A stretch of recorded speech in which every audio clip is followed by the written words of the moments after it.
Paradise Lost by John Milton, Book 9. Theme, Summary, Analysis. Hello and welcome to the Discourse. John Milton began Book 9 of Paradise Lost with another prayer to his muse. He invocates and begs Urania, the Christian muse, to guide him to perform this task when he is going to depict the actual act of disobedience by Adam and Eve. He suggests that he is too old and much less creative than what is required to describe the fall of humans, which is more heroic than Virgil's Aeneid and Homer's Iliad. He prays the Christian patroness to help him complete his work and show the true heroism that lies in the Christian idea of sacrifice. Satan was sent away from paradise by Gabriel. After 8 days, he returns to the Garden of Eden, and while avoiding the eyes of Gabriel and his guards, he studies all the animals of Eden. He learns the strength and weak points of all the creatures, and ultimately, he decides to take the shape of a serpent to approach Eve and tempt her. Satan believes that the serpent is the subtlest beast of all the field. Summary of Book 9. Twilight falls on Eden, and as the darkness engulfs the beautiful world, Adam and Eve go to sleep, while Satan comes down to the garden in form of a mist and then enters the serpent. As he waits for his chance, he laments his loss of heaven when he sees how beautiful a creation paradise is. Revenge, at first though sweet, bitter ere long back on itself recoils. The next morning, Adam and Eve prepare for their daily routine of tending the garden. Eve has noticed the increasing growth of garden, and she realizes that no matter how hard they work, some portion of garden will remain untended. Thus, she devises a plan and suggests that this day Adam and Eve should work separately at different portions of the garden so that they may concentrate more on the work at hand.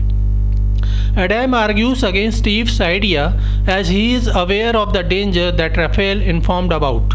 He tells Eve that she will be more vulnerable in his absence, but Eve doesn't relent. She is willing to test her strength. They continue to argue as Eve continues to propose they work separately while Adam insists that they should remain together. At last, Adam gives up and agrees to work separately. However, he commands Eve not to wander here and there and return to their bower as soon as she finishes the work. Eve agrees, but Milton mentions that Eve will never return to the bower in the way she is leaving.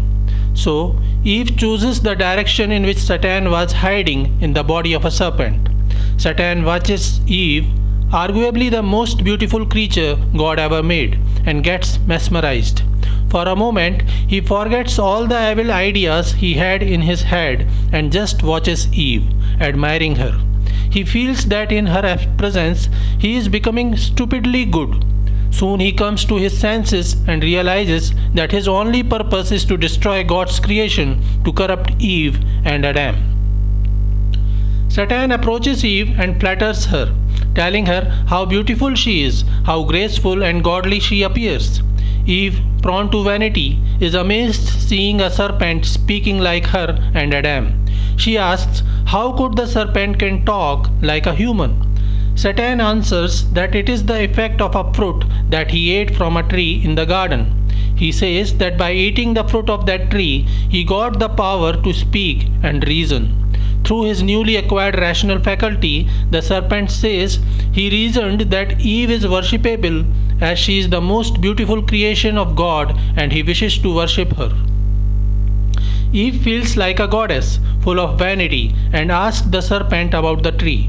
Satan, in the body of that serpent, takes Eve to the tree of knowledge.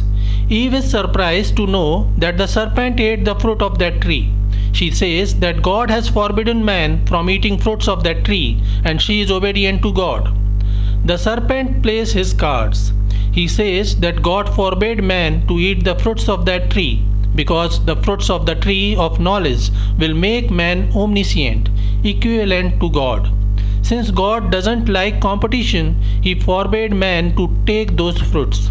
Satan says that the God tricked her and Adam. He says that he ate the fruit of that tree himself and got the power to speak and reason like humans. His acumen increased, and there is no side effect. He is not dead. He argues that man, who already is the master of reason, if he eats the fruit from that tree, his abilities will be second to none. Eve is tempted to try a fruit. She convinces herself to eat the fruit of tree of knowledge, as the serpent is the proof that those fruits are harmless. Eve takes fruit and devours it. Suddenly, the whole nature becomes gloomy, sad, and weeping as Eve falls. She is mesmerized by the taste of that fruit and starts worshipping the tree of knowledge as a god. Eve notices the gloomy atmosphere and fears if it is a bad omen and will she die. She couldn't fathom that she will die while Adam will remain. She is fearful that if she dies, Adam will be given another wife. So she decides that Adam must also take that fruit. As Eve approaches Adam, he sees the change in her, and aghast, he drops the wreath of flowers he was making for her. Eve tells him about the wondrous fruit of the tree of knowledge and how she ate it. She insists that if Adam loves her, he must also take the fruit. Adam lets his passion and emotion towards Eve rule his decision and agrees to take the fruit from the tree of knowledge. He knows that it is forbidden, but for Eve, he is willing to disobey God. As soon as Adam eats the fruit, he feels a sudden surge of lust for Eve. Earlier too they made love, but that was so gentle and pure. It was Eve that always took the hand of Adam as they mated. However, now things have changed. Adam has an animalistic urge to take Eve. He grabs her hand and forcefully takes her to the bank of the river where they first met. They engage in the carnal, amorous play. They mate like beasts. After their impure love, they get so tired and immediately fall asleep. As Adam and Eve arise, they find themselves deprived of all the virtues and godliness. Rather, they are filled with shame and remorse. For the first time, they are now aware of their nakedness and they feel shame. Adam soon sews some fig leaves together to cover their genitals. Now Eve realizes what wrong they have done, and she starts blaming Adam for letting her go alone in the garden while he knew that she is vulnerable.